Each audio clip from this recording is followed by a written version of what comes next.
Here's an example of a linear equation in two variables. 2x plus 3y equals 12. Remember, equations like this have an infinite number of solution pairs. So what we do to express all those solution pairs is we create a graph. And before we create the graph, we first find several examples of those solution pairs. I've already done that here. I've found 3 solutions to this equation. If x is 0, 2 times 0 would be 0, so y would have to be 4 to make the left side 12. 3 times 4 would be 12.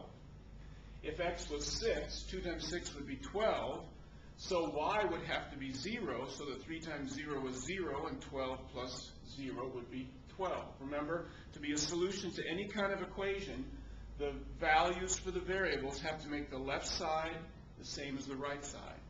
And if x was 3 and y was 2, the left side would also become 12. 2 times 3 would be 6, plus 3 times 2 is 6. 6 plus 6 is 12. I've taken those 3 solutions and I've plotted them here on my graph paper. And I've drawn the straight line that intersects those points, put an arrowhead at each end to indicate that that line goes on indefinitely. That shows the infinite nature of the solution set of a linear equation in two variables. There are an infinite number of these solution pairs we could find. Well, one of the things I want to talk about and review quickly with you, we've already talked about it in some of the other videos, and that is the idea of the slope of the line. Remember, the slope of the line, and mathematicians use the letter m to represent slope. The slope of the line is a fraction that we find by looking at the change in y and putting it over the change in x between any 2 points on the line. So if we looked at this line and we're going to determine the slope of the line, if we chose the point 0,4 and the point 3,2, and we're going to look at what the change of y is between those 2 points.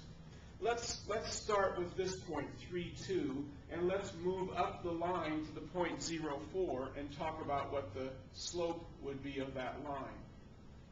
So in going from 3,2 to 0,4, the y value of this point is 2, and the y value here is 4. So the change in the vertical was an up change, a plus change of 2. So the change in y is a plus 2 change. At the same time, the horizontal went from being 3 over to being 0. It actually decreased by 3 units. We went from 3 over to 0. We decreased by 3. So the slope of that line is a slope of negative 2/3. And that we've looked at before in other videos. Well, I want to show you something interesting about the equation. We now know that the slope of that line is negative 2/3. Also, from the solutions we had, we know that the line crosses, and from looking here at the graph, we know that the line crosses the x-axis at the point 6, 0. That's called the x-intercept. We would say the x-intercept is either the point 6, 0 or the x-intercept is 6. And the line crosses the y-axis at the point 0,4, so we would say that the y-intercept is 4, or we could say it's the point 0,4. Well, let me show you something interesting about the equation. We've talked before, this equation is in what's called standard form. This is a linear equation in two variables that's been written in standard form. If I take that equation and I solve it for y, which means I need to get y by itself with a coefficient of positive 1, and I could do that by first subtracting 2x from both sides.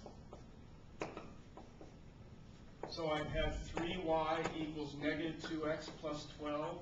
Remember, we want to write the x term ahead of the constant term, and that's how we can do it. And then, to get a coefficient of 1, I would divide both sides by 3. And remember, when we do this type of division of a polynomial by a monomial, we have to distribute the division into both of those terms. Well, I can't divide negative 2 by 3 and get a whole number answer, so I just leave it as a fraction, negative 2/3 x. and plus 12 divided by 3 is plus 4. Now look at this equation. This is no longer in standard form. Standard form is where the x and the y are on one side, the constants on the other side. Look at this equation. What do you see here? In this equation, you see the slope showing up, don't you? The coefficient of the x is what the slope of the line was. And that always works when we have the equation in this form. And look at the number 4. The number 4 is the y-intercept. It's the value of y in the y-intercept. And that's always true. It always works that way when you have the equation in this form, where we've solved it for y, and we have the y with a coefficient of positive 1.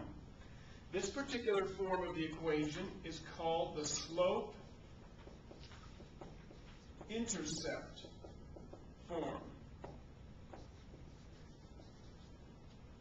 It's given that name because when we have the equation in this form, the coefficient of x is always the slope of the line, negative 2/3, which we calculated it to be.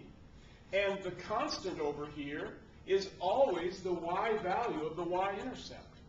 So putting your equation in this slope-intercept form tells you a tremendous amount about the line that's related to that equation.